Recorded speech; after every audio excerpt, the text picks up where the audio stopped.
Okey, Assalamualaikum. Kita teruskan pada kuliah seterusnya iaitu kita pergi kepada Undang-Undang TOT. Apa itu Undang-Undang TOT?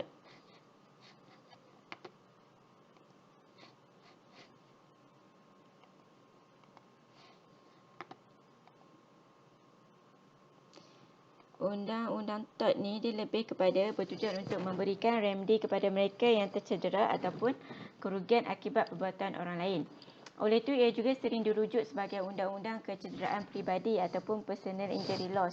Bila sebut je undang-undang, dia mestilah menakrifkan TOT itu sebagai satu istilah yang diaplikasikan kepada satu kumpulan kesalahan sivil yang tidak tentu dan tidak berkaitan antara satu sama lain, tetapi tidak sama sekali berkait dengan satu pelanggaran kontrak di masa satu mahkamah ataupun undang-undang mampu memberi satu pampasan dalam satu bentuk tindakan tuntutan ganti rugi. Bila sebut TOT je dia berkaitan dengan remedy ataupun ganti rugi. Okey, sumber undang-undang TOT ni, prinsip undang-undang TOT boleh dilihat pada common law Inggeris yang keputusan-keputusan mahkamah ataupun judicial precedents. Ini ada lebih kepada common law dia lah. Cabang-cabang bagi undang-undang TOT ni, secara amnya undang-undang TOT dikategorikan kepada 3 kategori iaitu secara sengaja, intentional, cuai, negligence dan juga tanggungan keras ataupun strict liability. Akibat daripada tindakan secara sengaja ataupun cuai, maka seseorang itu boleh tercedera dan satu tuntutan menerusi undang-undang TOT boleh dilakukan. Tanggungan keras ataupun strict liability pula tidak melihat pada niat seseorang, sebaliknya meletakkan tanggungjawab kepada setiap individu yang mana sebarang kecederaan ataupun kerugian yang berlaku akibat pelanggaran tanggungjawab itu akan mewujudkan satu tuntutan yang sah.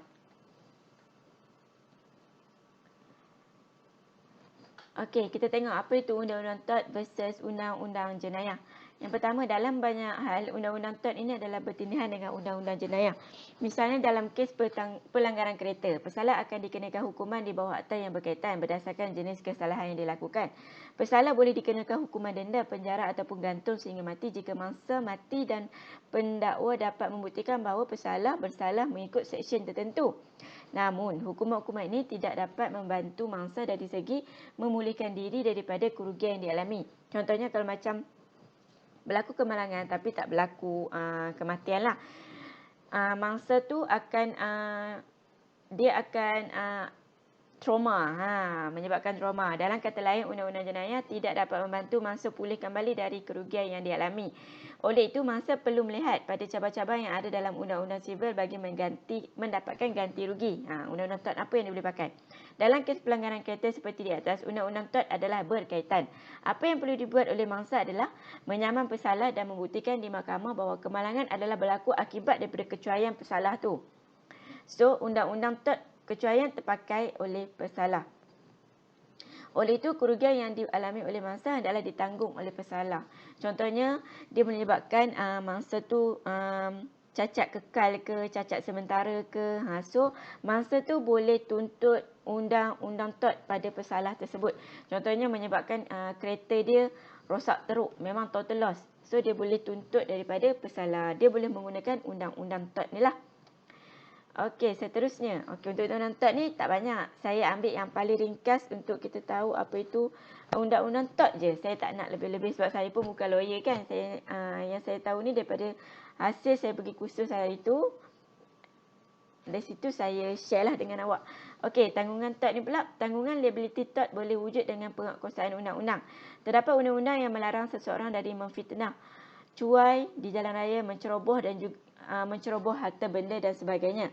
Akibat dari pelanggaran undang-undang ini, maka mereka yang melanggarnya bukan sahaja boleh dikenakan hukuman di bawah Undang-Undang Jenayah, mereka juga boleh dituntut di bawah Undang-Undang Sivil juga, iaitu di bawah Undang-Undang TOT.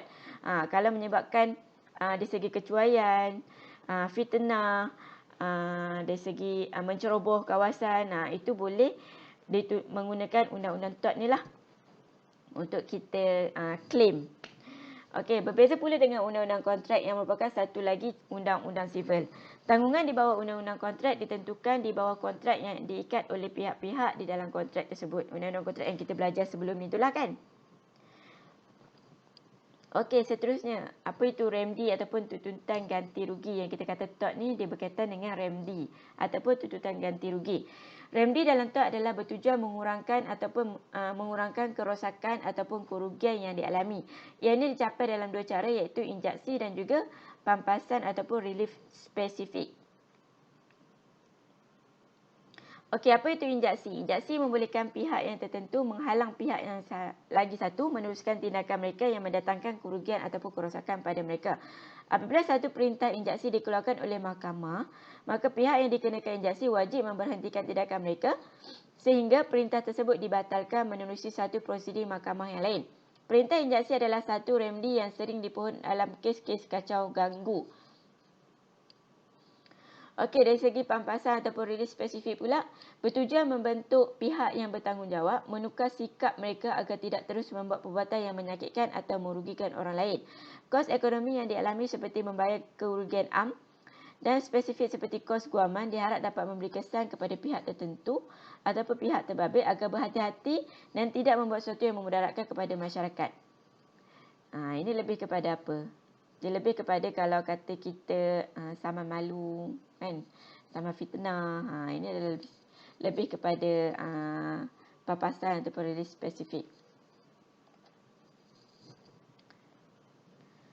Okey, kita tengok elemen ataupun penyebab dan kesalahan dalam tort.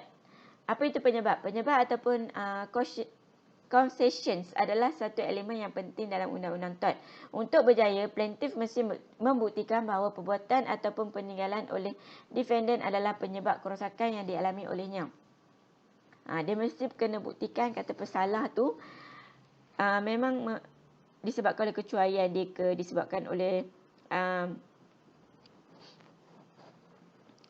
kecuaian dia lah. Katakan A terminum racun dan beliau muntah-muntah. Beliau dihantar ke hospital namun pihak hospital gagal merawatnya dengan betul. A pun meninggal dunia. Waris A tidak boleh menuntut dari hospital atas kematian A ni kerana penyebab kematiannya adalah racun dan bukannya pihak hospital. Melainkan kalau kata mangsa A ni dia pergi contohnya dia sakit. Lepas tu sakit perut lah contohnya kan. Dia pergi dah lama, doktor ni tak buat apa-apa pun dan menyebabkan dia meninggal. Itu kita boleh tuntut dan buktikan bahawa kita boleh buktikan kata pihak hospital yang salah. Tapi dah sebab disah-sahnya dibuat disebabkan oleh terminum racun. Racun tu adalah salah dia sendiri. So dia tak boleh claim pada pihak hospital. Okey, rujuk kes ni berkaitan melibatkan kes Burnett v melawan Chelsea dan Kensington Hospital Management Committee. Okey, kalau macam betul-betul lah kalau kita belajar law, sebetulnya kalau law ni kita nak keluarkan apa-apa contoh, dia mesti kena berkaitan dengan rujukan kes mana-mana. So kalau macam contoh ni, dia ada rujukan kes dia adalah Burnett Chelsea ni lah. Okey, apa itu pula dari segi kesalahan? Dalam undang-undang tort, kesalahan meliputi niat jahat atau dengan sengaja dan juga cuai. Kalau kesalahan tort ni dah meliputi niat jahat dengan sengaja ataupun cuai tu dah boleh dikira kesalahan tort. Okey, untuk rumusan daripada undang-undang tort ni memang tak banyak. Saya ambil yang ringkas nak bagi awak tahu je apa itu undang-undang tort. Undang-undang tort ni berkaitan dengan ganti rugi. Kalau contohnya yang paling senanglah awak nak faham kan. Macam sebelum ni ada kes yang dia lalu dekat jalan raya, tiba-tiba ada construction jatuh atas kereta dia dan dia mengalami kecederaan dan kereta dia total loss, teruk. So dari sini boleh ambil undang-undang tort ni lah, di mana dia boleh ambil menyebabkan dia trauma. Lepas tu dia boleh claim dari segi kereta dia dah total loss. Lepas tu kalau kata dia cedera dan dia cacat, kekal ke cacat sementara ke, dia boleh claim juga dari segi undang-undang tort. Itu yang lagi senang awak nak faham apa itu undang-undang tort. Okey, seterusnya kita akan untuk kuliah seterusnya berkaitan dengan housing plan approval. Macam mana kita nak dapatkan approval plan bangunan kita ataupun plan perumahan kita. Okey, setakat ni kuliah kita untuk undang-undang TOT dan nanti kita akan pergi kepada kuliah housing plan approval.